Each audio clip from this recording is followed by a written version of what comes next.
Florida Explained Part 2, because you guys liked Part 1 so much, and you said that I missed a few of these cities.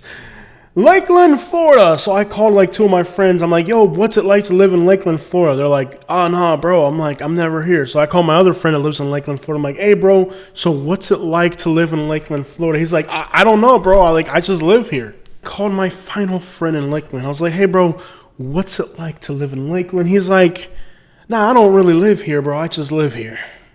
So let me get this straight. You picked the most uninteresting place in the entire state of Florida so you could commute to Tampa or Orlando on Interstate 4, the highway with the absolute most traffic in the entire freaking state. Yeah, that makes perfect sense. And in Lakeland, and I texted him. I said, hey, bro, what's it like to live in Lakeland? He's like, oh, man, I can commute to Orlando or Tampa. I'm like, why would you want to do that? Why don't you just move to Tampa? Have you ever wanted to be enslaved and make minimal salary while paying $1,800 a month to live in a dilapidated mobile home? You know you live in IMMOKALEE when you make less than $12,000 a year. You know you live in IMMOKALEE when you live in a mobile home with Juan, Julio, Alberto, Maria, Pedro, Juan, Julio, Maria, Little Antonio, and Escobarito, Luis, Diego Jr., Diego Guadalupe, Jose, Luis Guadalupe, and Jose Diego Guadalupe. For entertainment, you take your family outside to look at chickens. The only park you go to is the trailer park. The only time you've been in a house is when you went to the courthouse because your father, Juan Luis Guadalupe, was arrested for doing a DUI, even though he doesn't have a valid driver's license. The only time you've ever been to Naples is to install sawed drywall, or to bail out your Uncle Juan Diego Guadalupe for a DUI. At least it's safe. Nobody gets murdered here because nobody can afford a gun. You know you live in Pensacola when you can hear sound systems 24 hours a day. You know you live in Pensacola when you take your kids to do graffiti underneath a bridge for entertainment. You know you live in Pensacola when you hear people from Alabama say, man, this is just like home. You know you live in Pensacola when, even though you're a Florida beach town, nobody goes there for the beaches because your town sucks so much. I don't know if you knew this, Pensacola, but taking your kids to do graffiti underneath a bridge isn't exactly going to help them avoid teenage delinquency when they get older. Pensacola, where people take their kids for a walk and their dog to the daycare because they don't know the dang difference. Hey, at least the dog's got a brighter future if somebody from out of town steals and takes it somewhere else. Nowhere else in America is a pawn shop a landmark except for Las Vegas. Except for the one in Las Vegas is on a TV show. Why the crap is a pawn shop the only thing to do in your town, Pensacola? Car stereo show isn't a classy family event. It's trashy, just like Perry, Florida. Would you like to live in a lumber mill town in Florida, drive around in squatted trucks? Instead of having a pet dog, you have a pet pig. Instead of sleeping on the couch, you sleep on the front porch because the couch is on the front porch. And instead of having your bed in the bedroom, you have your bedroom inside the bed because you live in Perry, Florida. They ought to call it Scary Florida. Hey, how do you know when you're in Perry, Florida? When you see a Burger King's, Popeye, McDonald's squatted truck, inbred hick, a pig outside. If you're in a drive-through line, look in the rearview mirror to see the car behind you, and you notice there's a pig driving a squatted truck, and in the passenger seat, he's got the hottest girl in town, you know you're in Perry, Florida. Perry, Florida doesn't have flea markets. It's got bed bug and cockroach markets. And if you ain't got a squatted truck, you ain't got squat. How do you let your family members and friends know that you're just in a different economical class by moving to Sarasota, Florida? You might have family members that move to Port St. Lucie, Cape Coma, but when you move to Sarasota, you're just that much better than everybody else. Right on down to Siesta Key and enjoy all of the finer things in life that you get to enjoy, that all those peasants in Fort Myers just can't enjoy these things we have here. Stuck on 75 is a nightmare, but it's so comfortable inside of this Rolls Royce. Oh, I could be in this traffic jam forever. Oh, please, Bradenton's that way. Oh, I wouldn't doubt my pedigree poodle eats better than some of these peasants in other parts of Florida. Yeah, I'd rather be a dog in Sarasota than a human anywhere else. I bet that your community doesn't even have a grooming station for dogs. Well, if that community is Plant City, Florida, I don't even think they have a grooming station for humans. Would you like your children to be familiarized with gang violence and gang territories at a young age? When you move your family to Plant City, your children will have a fine selection of different gangs to pick from. There's two things to do in Plant City. One is you can go to an old Florida cafe, or two, you could join a gang. That's all we offer here. We have beautiful bromeliads. And we have a lot of gangs. We got a football team, and we got a gang. There's a lot of community organizations that your children will be able to enjoy when you move your family to Plant City. One of them is a gang. So hop in your 1998 Cadillac Fleetwood with your homies, put on a SPM mixtape in the Hoorah, and find out what the lick read, because there's no plants here. We ain't got no plants, but we got a Plant Parenthood. Is Pasco County right for you? Let's understand. Pasco County is just outside of Tampa. If you're looking for a suburban sprawl with a zombie apocalypse, if you would like to run into a Florida man on a daily basis and question whether humanity has any hope, consider moving to Pasco County. This community offers a wide array of mental health issues and absolutely no place to treat them. Some of the amenities that you'll find in Pasco County include corner gas stations, abandoned buildings, graffitied out trap houses. Are you into fitness and health? You're going to find that many people in the community of Pasco County enjoy riding bicycles as an outdoor activity. But we're not talking cyclists or children, they're mostly crackheads. Are you perhaps looking to start a business in Florida?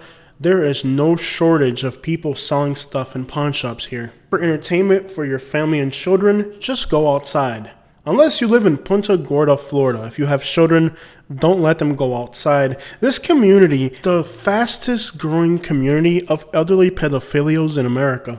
Some of the old people here have overstayed their welcome, and they have lived on the face of the earth far longer than most of us would want them to, but there is hope. At some point they will die and you will be able to cash in that inheritance. In the meantime, these people of Punta Gorda will roam the streets in work vans pretending to be construction workers while really looking for your children. The school systems have had to give a notice to people in the community that they no longer need any more volunteers in their schools. Considered to be one of the safest cities in America for people over 14, Punta Gorda continues to have some of the lowest crime rate in Florida despite hundreds of restraining orders against elderly males. Famous residents include Herbert from Family Guy. Have you ever wanted to live in New York but in Florida? Would you like to be able to raise homing pigeons inside of city limits? Consider Spring Hill, Florida. Rather you enjoy the cooing of feral pigeons in your neighbor's backyard or the sound of ambulances and sirens non-stop 24 hours a day, you'll find that Spring Hill, Florida offers absolutely nothing that would make you want to live here, despite the fact millions of New Yorkers have crammed into this small area. Some locals report waiting as long as 3 weeks to enter Weeki Wachee Springs to watch mermaids eat alligators. However, many disappointed residents have noted that living in Spring Hill is not like living in New York. Many people complain that the 2-hour commute to Tampa for work is just not as frustrating as being stuck on the interstate in Newark, New Jersey. Many longtime residents from New York are starting to complain about the influx of other New Yorkers. The residents of Starke, Florida won't have to worry about New Yorkers overtaking their town. Many people driving on 301 on their way to Jacksonville have reported how uncomfortable they felt with the sundown notices at the entrance of their town. Others complained that the 45-foot Confederate flag in the city hall is a bit too much. However, the people of Starke, Florida say that they would never do something like that. Many people have also complained that there's nothing to eat in this town except for fast food, Huddle House, Popeyes, and other very heavy and saturated fats and very unhealthy options in food. The people of Starke have happily recommended, well, won't you just run on down to Gainesville, city boy? They got all types of plant-based potato chips down there in the city, boy. Around here, we're flying a dang hog down there. Have you ever wanted to live in a community where rednecks and Cubans live knife to neck all the time? Hey man, these people are racist, man. Yeah, they won't turn down that music down there, that boom boom to 2 in the morning. About 2, 4 in the morning, turn on that dump truck down there. Sound like a dang generator going off. I mean, these old American people don't know how to have fun and enjoy life like I do, man. Tony Montana. When the Cubans aren't complaining about the old racist white people and the old racist white people aren't complaining about the Cubans, everyone's stuck on Daniels or Colonial for 2 hours a day each way on their way to Naples to help old rich snobs. You'll enjoy many amenities like water from a well that smells like rotting eggs, being able to park your car on top of a septic tank, and coming back to a home invasion robbery after working 14-hour shifts and being stuck on Interstate 75 for 6 hours a day. I was born in East LA. Do you like Derek Jeter? Do you have Derek Jeter posters all over your house? Do you think Tom Brady should be the next president? Does your football team logo need to be rebranded as something that makes sense and can easily be spray painted on the side of buildings? Tampa, Florida may be for you, and while you still don't know the difference between a Cuban and Puerto Rican, many awkward encounters while living in Tampa will help you understand that it's better not to just assume. Would you like to live in Miami but don't know Spanish? Would you like to live in Orlando but don't have children? Are you leaving New York City with a huge amount of equity and have absolutely no idea what you're going to do with your life? Do you want to live in Florida but in a city as dirty and unkept as the cities up north? Do you enjoy seeing homeless people at every intersection you stop at to remind yourself of how you're better than them? Did you find your realtor through a YouTube video? One, she's just the cutest little thing you ever seen. The only realtor lady you're gonna get is me when I pass my test. And who knows when that's gonna be. Ow! Oh! Hey, easy with the rib cage. Somebody's gotta work around here. LaBelle, Florida.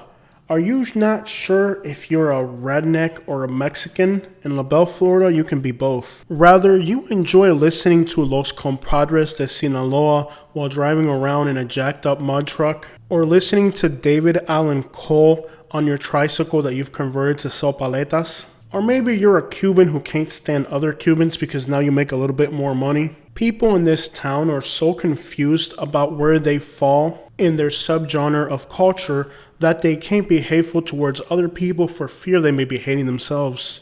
So if you are unsure about your racial identity or are a Charleston White fan, you may find LaBelle a confusing place to call home. You can go down to the log cabin and watch American people listen to Exterminador while talking about wanting reparations, or run to a taco store and see a bunch of Hispanics wearing Trump hats, or watch people from the city enjoy a rodeo.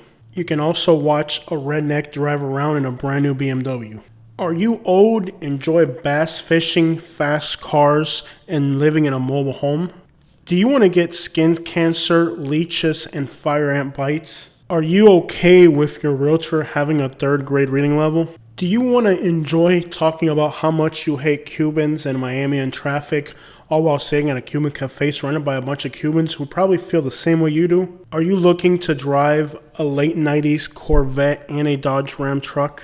Do you enjoy going to poultry shows with your grandchildren while their parents are at a drug rehab center? Are you okay with raccoons living underneath your mobile home? Do you resent how accurately I depicted your town? Please comment below letting me know what you think about part 2, and if there's going to be a part 3, what cities should be on it.